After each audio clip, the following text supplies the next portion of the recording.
Hello everyone, welcome back to my channel boost up your score. तो जैसा कि आपको पता है कि हमने इसके ऊपर एक सीरीज स्टार्ट कर रखी है, important questions for board class 12 physics के इम्पोर्टेंट क्वेश्चंस हम यहाँ पर डिस्कस कर रहे हैं। तो चैप्टर 1 के क्वेश्चंस हम डिस्कस कर चुके हैं, चैप्टर 2 के भी हमने किए हैं, कैपेसिटर्स और पोटेंशियल वाले चैप्टर के। तो लास्ट वीडियो में हमने पोटेंशियल निकाला था एट एनी पॉइंट। तो आज का हमारा टॉपिक है कैपेसिटर, कि हम पैरेलल प्लेट कैपेसिटर की कैपेसिटी कैसे निकालते हैं। जो आज मैं आपको टॉपिक करवा रही हूँ ना, कैपेसिटेंस ऑफ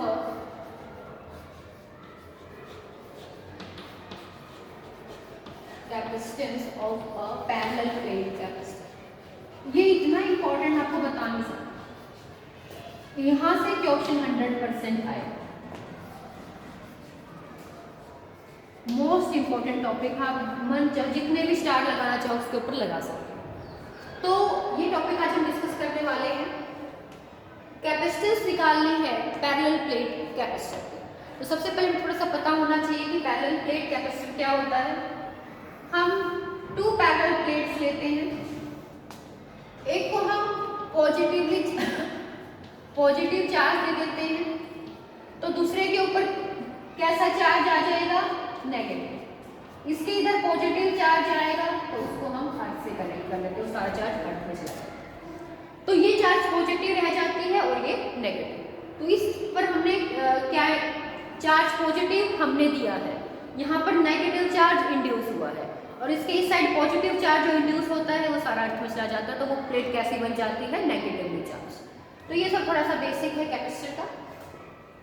तो अब हमें इसकी कैपेसिटी निकालनी है, और ये जो 2 प्लेट्स हैं हमने उनको d डिस्टेंस पर रखा है। तो कम लाइन लिखते हुए हमें अपना एक्सप्रेशन कंप्लीट करना है। तो consider a parallel plate capacitor.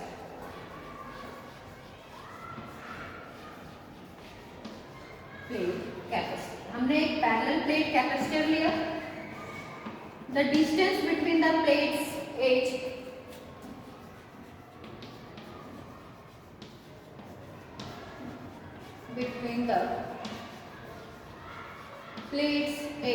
d, दोनों के बीच का डिस्टेंस क्या है, d।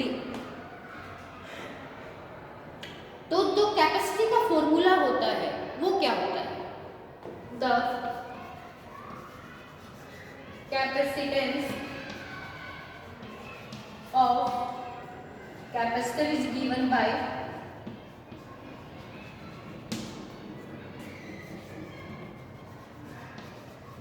जो हमारा कैपेसिटी का फॉर्मूला होता है that is Q by V।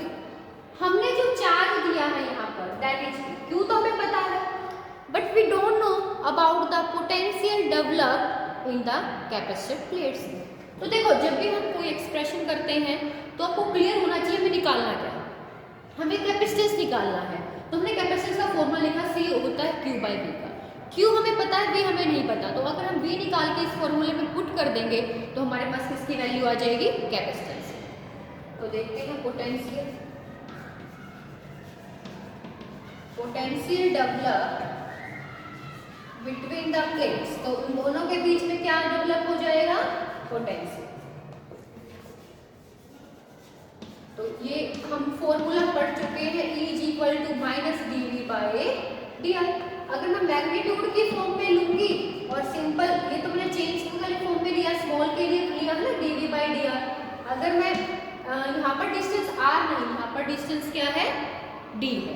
Potential change dV नहीं, कांस्टेंट पोटेंशियल डेवलप हो रहा है, जो हमने हम नियरली कांस्टेंट लेके चले हैं दैट इज V। तो E क्या बन जाएगा, V बाय d। तो V क्या हो जाएगा यहाँ पर, E d।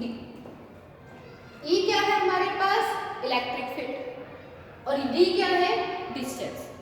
ये कैपेसिटर के हमने ये क्या ली है, प्लेट्स। तो हमारे पास इलेक्ट्रिक फील्ड क्या होता है, ड्यू टू इनफाइनाइट प्लेट। हम पढ़ चुके ना पहले, electric field intensity due to infinite plane sheet of charge, है ना। तो इलेक्ट्रिक फील्ड है यहाँ पर सिग्मा बाय एप्सिलॉन। कितना होता है electric field, sigma by epsilon. ये क्या है, इलेक्ट्रिक फील्ड है due to plane sheet of charge, या मैं यहाँ पर जो सिंपल ड्यू टू प्लेट। और सिग्मा क्या है हमारी सरफेस चार्ज डेंसिटी। तो ये है हमारे पास यहाँ पर सरफेस चार्ज डेंसिटी। क्लियर? तो E हो गया सिग्मा बाय एप्सिलॉन नॉट। और सिग्मा की क्या वैल्यू होती है? Sigma is Q by A। What is sigma? Surface charge density. हम पढ़े हैं ना 3 तरह की डेंसिटीज होती हैं, linear charge density, surface charge density और वॉल्यूम चार्ज डेंसिटी। तो sigma is surface charge density that is Q by A। तो यहाँ से E की वैल्यू क्या आ जाएगी? Q by A epsilon naught. तो ये आ गया हमारे पास Q by A epsilon naught. तो यहाँ से आप वैल्यू पुट कर सकते हो एक इसमें। तो लिखो नाउ VH, आपको विजिबल हो रहा है यहाँ पे? हाँ, तो देखो V की वैल्यू क्या आ जाएगी? Q by A epsilon naught D। तो ये मेरे पास V की वैल्यू आ गई, QD by A epsilon naught. पर मुझे चाहिए क्या? कैपेसिटेंस। मैं इसको इक्वेशन 1 दे लेती हूँ, यहाँ पर इक्वेशन 2। तो 2 का यूज हम 1 में कर लेंगे। तो लिखो यूजिंग इक्वेशन 2 इन इक्वेशन 1। तो C is equal to Q by V। Q by QD into A epsilon naught.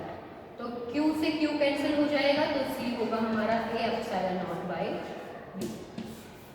तो this is the formula for capacitance of a parallel plate capacitor. ये इंपॉर्टेंट है। इसका जो नेक्स्ट पार्ट है वो इससे भी ज़्यादा इंपॉर्टेंट है। क्या? इफेक्ट ऑफ डाइइलेक्ट्रिक्स या कंडक्टिंग स्लैब्स ऑन कैपेसिटी। कि हम अगर इसके अंदर हम कोई डाइइलेक्ट्रिक स्लैब फिल कर दें या कंडक्टिंग स्लैब फिल कर दें पार्शियली या कंप्लीटली, तो इस कैपेसिटी के ऊपर क्या फर्क पड़ेगा। तो बस यही टॉपिक रहता है हमारा। और यहाँ से हमारा सेकंड चैप्टर भी कंप्लीट हो जाएगा। हम फर्स्ट चैप्टर के इंपॉर्टेंट क्वेश्चन डिस्कस कर चुके हैं and it was the second chapter according to your NCERT. तो यहाँ से जो कल की क्लास में हम करने वाले हैं वो करेंगे हम effect of dielectric and conducting slab on capacitance of parallel plate. ठीक है? और C is equal to A epsilon naught by D देखेंगे कैसे वेरी करेगा जब हम डाइइलेक्ट्रिक स्लैब इसमें इंसर्ट करते हैं। तो यहाँ से हमें चीज़ देखो, एरिया प्लेट्स का कांस्टेंट, एप्सिलॉन भी कांस्टेंट। तो जो कैपेसिटी है that is inversely proportional to distance between the capacitor plate, between the distance of the capacitor plates. तो जो डिस्टेंस है और उस कैपेसिटी है वो दो एक दूसरे के क्या होंगी? Inversely proportional. तो ये सारे रिलेशन आपको पता होने चाहिए। 1 मार्क्स के लिए ये आपके लिए इम्पोर्टेंट है। Thank you.